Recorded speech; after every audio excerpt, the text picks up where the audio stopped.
Olá pessoal, tudo bem? Meu nome é Juliana Ávila e esse é o nosso canal. Quer estudar? Venha para cá! O meu objetivo aqui é ajudar você a conquistar a tão desejada aprovação no concurso dos seus sonhos. E hoje nós vamos conversar sobre o terror de todos os concurseiros. Não passei! E agora? Então fica comigo!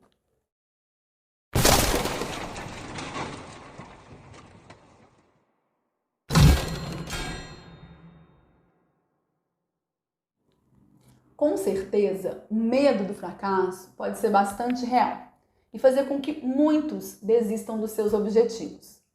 Alguns podem nem tentar, enquanto outros podem se ver tentados a desistir muito apressadamente.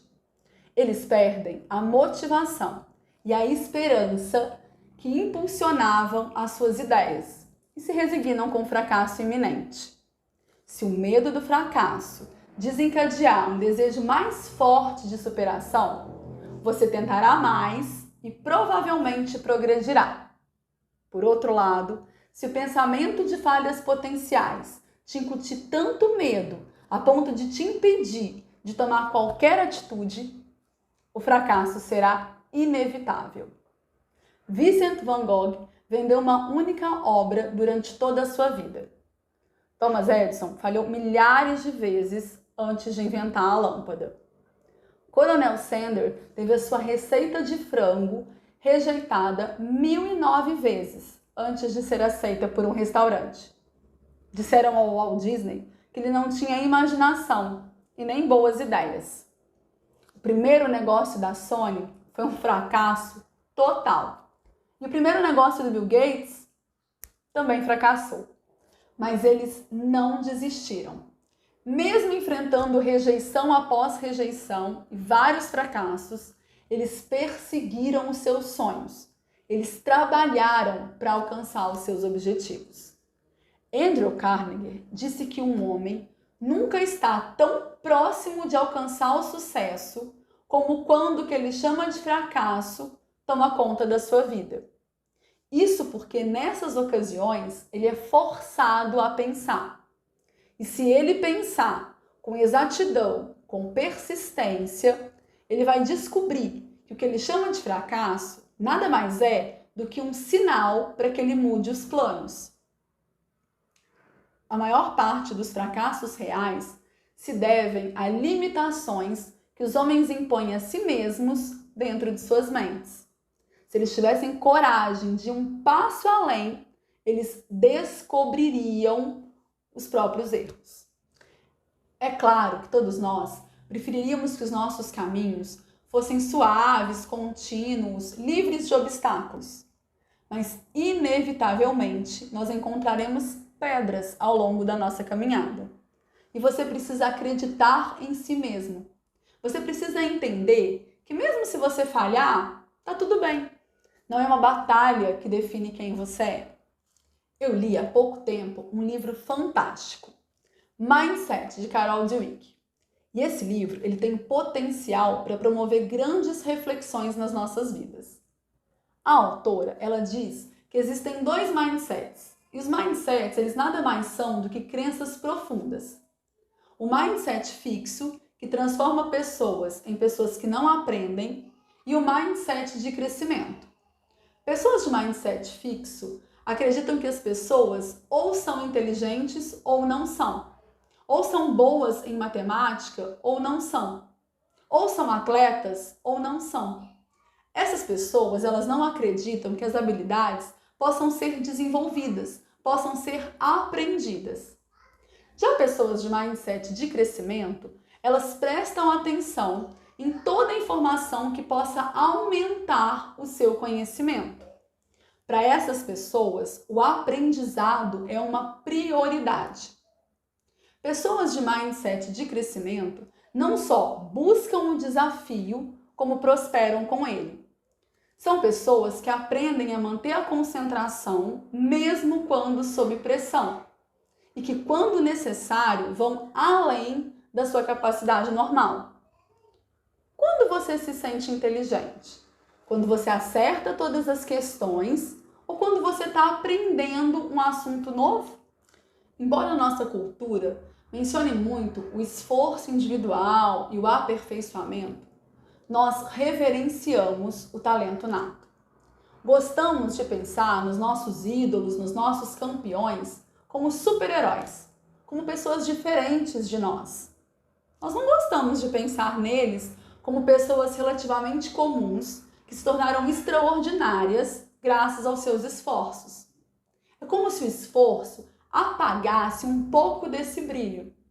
Se precisa estudar muito, porque não é tão inteligente assim. Se precisa treinar muito, é porque não é um atleta tão bom assim. Além disso, pensar nessas pessoas como dotadas de algum dom extraordinário, ao invés de pensar nelas como pessoas comuns que alcançaram o sucesso graças aos seus esforços, nos mantém numa postura passiva diante da vida, como se justificasse o nosso insucesso. Por outro lado, se nós pensássemos nessas pessoas como nós, gente como a gente, que venceu graças ao seu esforço, nós seríamos então obrigados a sair da nossa zona de conforto. Muitas pessoas deixam de fazer provas em função do temor de serem reprovadas.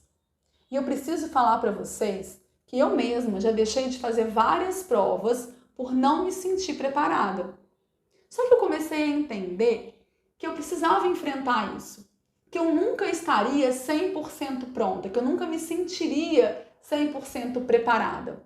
E que não tinha problema nenhum se eu fizesse uma prova e fosse reprovada. Não era isso que me tornaria uma pessoa pior ou menos inteligente.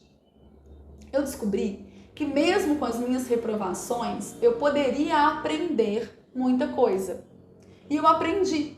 Eu aprendi que é fundamental escolher uma área, um cargo. Eu aprendi que é importante controlar o tempo de prova. Eu aprendi que eu preciso marcar o gabarito todo a lápis, conferir e só então passar a caneta. Eu perdi 4 pontos na prova para auditora tributária da Prefeitura de Belo Horizonte porque eu marquei 2 questões de peso 2 erradas no gabarito. E se eu tivesse acertado uma questão a mais, um ponto a mais que eu tivesse tirado, teria me colocado para dentro. Porque eu fiquei em 84º e eles chamaram até o 83º. Eu aprendi ainda que o material mais recomendado nem sempre é o melhor para mim. Mas eu só aprendi isso porque eu fiz as provas e fui reprovada. Então, faça provas, estando preparado ou não. Analise os seus resultados e se você não for aprovado, entenda onde você errou, aprenda com seus erros, se aperfeiçoe. Quando a banca divulgar o gabarito, corrija sua prova e faça uma análise crítica do que aconteceu, do seu resultado. Olha quais as questões que você errou. Você já tinha estudado aquele conteúdo? Se não, tudo bem, porque é só uma questão de planejamento. Agora, se você errou uma questão que você já tinha estudado, você precisa entender o que aconteceu. Pode ser que você esteja usando um material que não abordou o assunto da forma cobrada pela banca do seu concurso. Pode ser que você não tenha conseguido reter todas as informações que você estudou. E aí você precisa verificar se você está fazendo as revisões necessárias. Você precisa ver se você praticou o suficiente, se você resolveu muitas questões. Além disso, você precisa avaliar como foi o seu desempenho em cada uma das disciplinas e fazer ajustes. Diminuir o tempo de estudo naquelas disciplinas em que você se saiu melhor, aumentar o tempo de estudo naquelas disciplinas em que você se saiu pior. Além disso, se houver alguma possibilidade de recurso, elabore-os. Eu te garanto que você nunca mais vai errar uma questão sobre a qual você elaborou recurso. É muito importante também avaliar como estava o seu psicológico, o seu emocional na véspera da prova, no dia da prova, na hora da prova. Tem pessoas que ficam muito nervosas, muito ansiosas, e aí elas têm dificuldade de se concentrar. Elas têm dificuldade de recuperar aquelas informações estudadas. E aí elas têm o famoso branco. Se esse é o seu caso, você precisa desenvolver estratégias para minimizar isso. E aí pode ser desde se fazer meditação, tentar fazer uma respiração mais profunda, se concentrar, relaxar alguns minutos antes da prova. Pode ser ainda fazer muitas provas, sai fazendo todas as provas que aparecerem, porque aí você vai acostumando com isso, você vai entendendo que é assim mesmo, e vai ficando automático para você. Pode ser procurar uma ajuda psicológica, para entender por que você fica tão nervoso, tão ansioso na hora de fazer prova. Tem pessoas, principalmente aquelas de mindset fixo, que encaram a prova como se fosse uma definição de quem elas são. Se eu vou bem na prova é porque eu sou inteligente, é porque eu sou capacitada. Se eu vou mal naquela prova é porque eu sou burra, porque eu não tenho jeito mesmo, eu não sou capaz de nada, eu sou um fiasco total. E aí você precisa entender de onde está vindo essa crença. Se você está sofrendo uma pressão muito grande da sua família, dos seus amigos para ser aprovado. É importante também que você analise como foi a prova. O tempo foi suficiente para você elaborar todas as questões, para você resolver todas as questões? Se não, você precisa gerenciar melhor esse tempo, você precisa otimizar mais esse tempo. Uma coisa também que eu aprendi durante as muitas provas que eu fiz foi nunca fazer as provas na ordem que aparecem as questões. Então, normalmente, o que eu fazia? Eu resolvia primeiro aquelas questões que eram mais trabalhosas, como as questões de interpretação de texto, questões de cálculo, de matemática financeira, economia, contabilidade, estatística. Eu resolvia essas questões bem no comecinho, enquanto eu ainda estava descansada. Porque imagina só você resolver uma questão enorme de interpretação de texto ou um cálculo mega complicado quando você já está 3 horas fazendo prova. É difícil, né? Só que isso só vale se você está em uma prova que o tempo é suficiente para você resolver todas as questões.